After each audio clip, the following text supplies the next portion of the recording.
This too is a short video about another book I found which has just been published. So new that apparently you can only buy it as an ebook.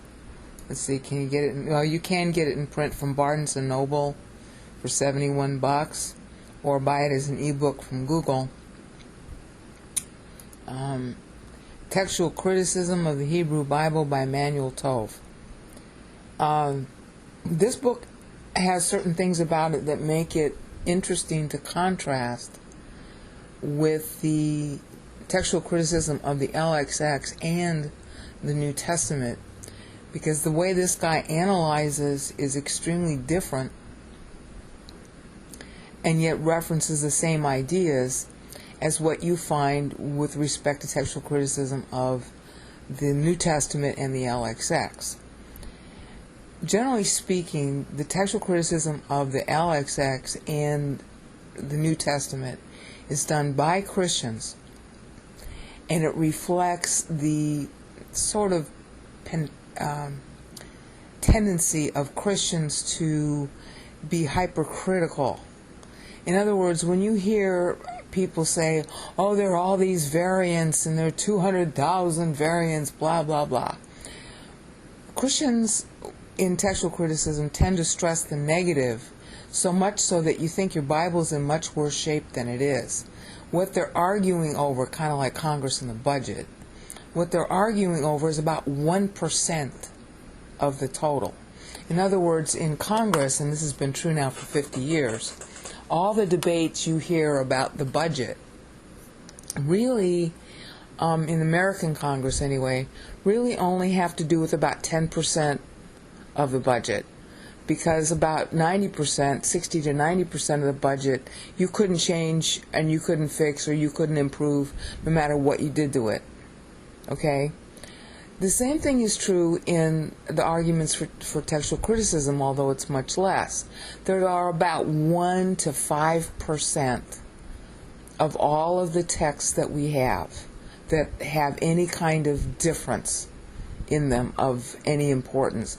And not one of those differences impacts doctrinal differences. In other words, there's nothing in the differences that would make you switch from being Trinitarian to apostolic.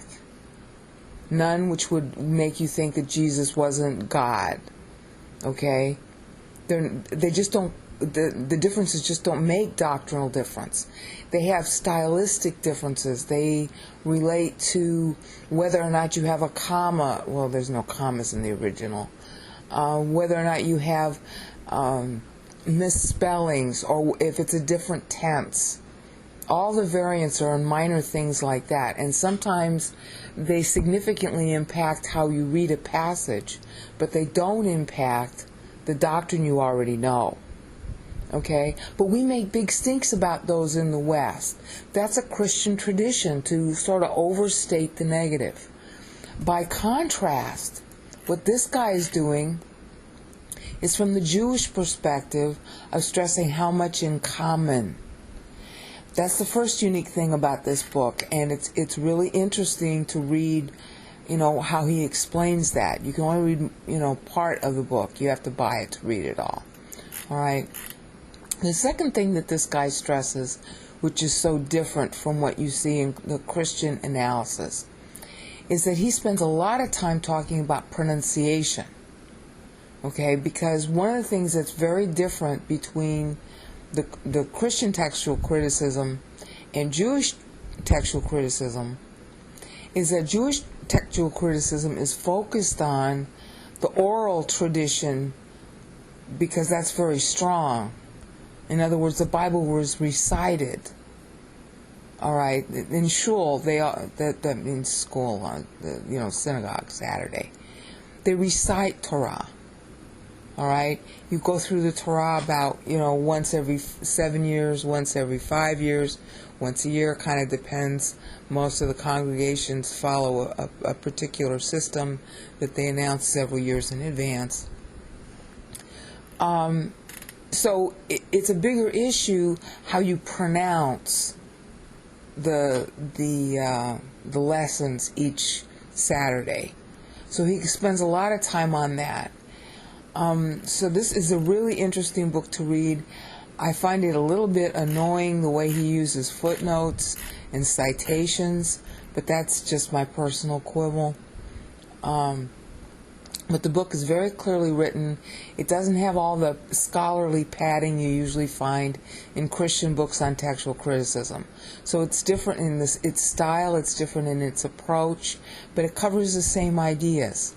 And some of the things that are really important to know about what we call the Hebrew Bible is that the Jews much earlier on standardized their texts. And a lot of what he has to say explains how that came to pass. So whereas with the New Testament, people didn't really make an attempt to standardize the text because you had all of this fragmentation in Christianity. So each group had, preserved its own, local texts. And it's only, in the last couple of hundred years that we've been able to get a bunch of them together. But the Jews, by contrast, they kept going back to Jerusalem, all right, for their center. So there's a lot more unity. There's about 6,000 texts. There's a lot more unity between them. Plus, the Jewish population is smaller and more close-knit, whereas we Christians have been fractious from the beginning. So that's another reason why our texts of the Greek New Testament and the Greek Old Testament have so many more variations than you'll find in the Hebrew text. We're a larger population. We've been more fractious to start with. We've been more jealous of our own versions of our own texts, and we weren't keen on comparing them until really the last 500 years, and especially in the last 200 years. So that accounts for the difference in the population, in the approach to textual criticism, and in the differentiation versus this one. So I think you should read this. You can only read the first 85 pages. So you could read this online and then go buy it, or just go buy it, and have a look at this guy's approach and what he has to say, compared to what I showed you in TextCrit4 about the textual criticism of the LXX. Signing off for now.